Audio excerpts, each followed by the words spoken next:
Hi mga ka-caregiver, it's me, Eunice. So ngayon, pupunta ako ng Lucky Plaza tsaka ng Fair Price. Kasi bibili ko ng stock ko ng food kasi wala na pala akong stock ng food pag nag-morning shift ako. So kaya ito, lalakad ako from bahay ng amo ko to Lucky Plaza. Mga 15 minutes ko nilalakad siya. So ganoon yung kalayo ng bahay ng amo ko sa mga grocery tsaka kung ano mabibilihin namin. So lakad-lakad lang, wala kasing bus doon. So yun, tapos sagot ako uli ng comment dito sa TikTok. Madam, ask ko lang, sana mapansin, alin ba mas okay, caregiving or nursing aid kung mag-aaral po? Depende yan sagot sa akin depende yan sa afford mo. Kung afford mo naman yung caregiving, di ba caregiving ka? Kung afford mo naman yung nursing aid, di mag-nursing aid ka. Depende kasi yan sa budget mo. Pero kung sa TESDA ka mag-aaral, kasi nag-search ako kung, syempre ayoko naman ng di ba?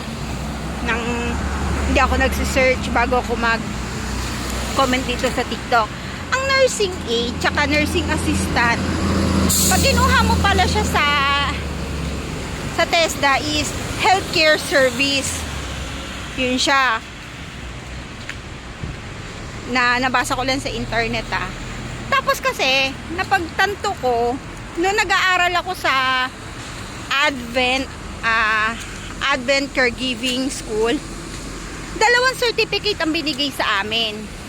Isang caregiving at isang healthcare service. So, ibig sabihin, nakuha ko siya at the same time nag-aaral ako, dalawang certificate ang nakuha ko kasi dalawang beses ako nag-assessment.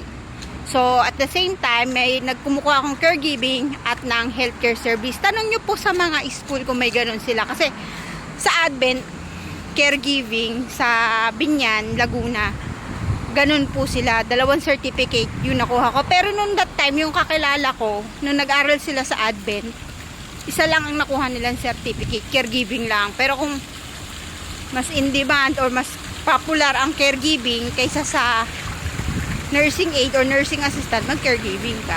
Pero sabi ko nga, depende yun sa budget mo. So, yun lang po. Ingat and God bless.